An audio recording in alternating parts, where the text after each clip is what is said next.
Sziasztok! Ma az oltókésről csinálok videót.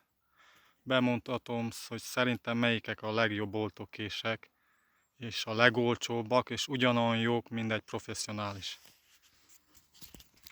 Ezért először két fejszín fogom bemutatni. Elmondom, hogy miért.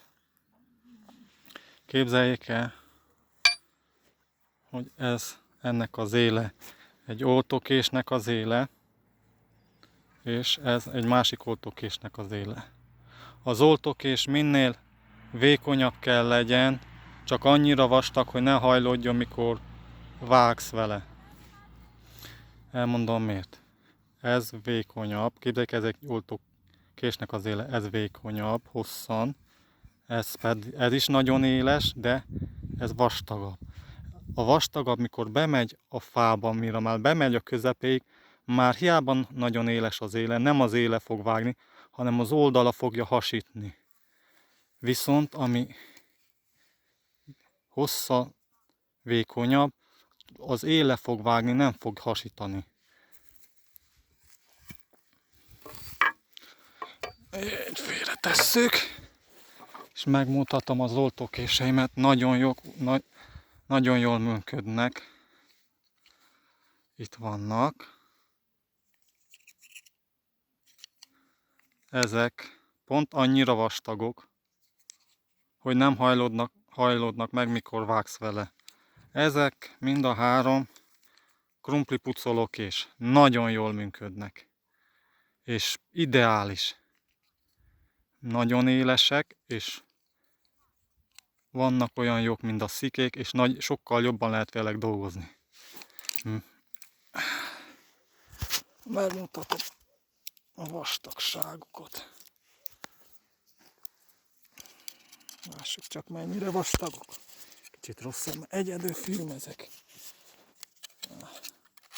Fog látszódni.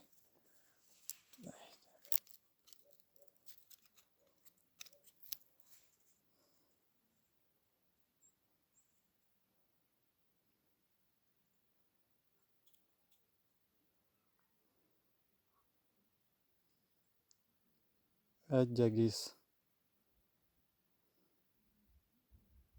8.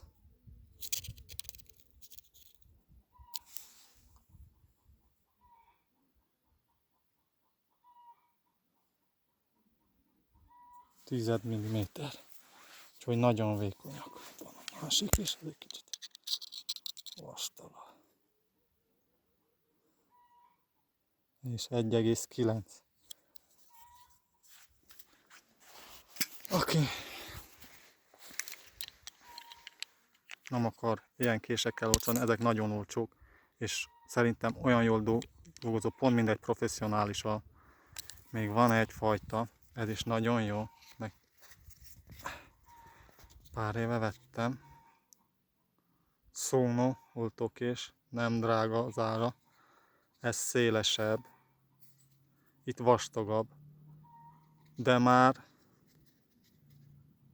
hogy mutassam meg, az anyagja nagyon vékony, egész majdnem a szélén csak vastagszik meg, úgyhogy ez se hasít.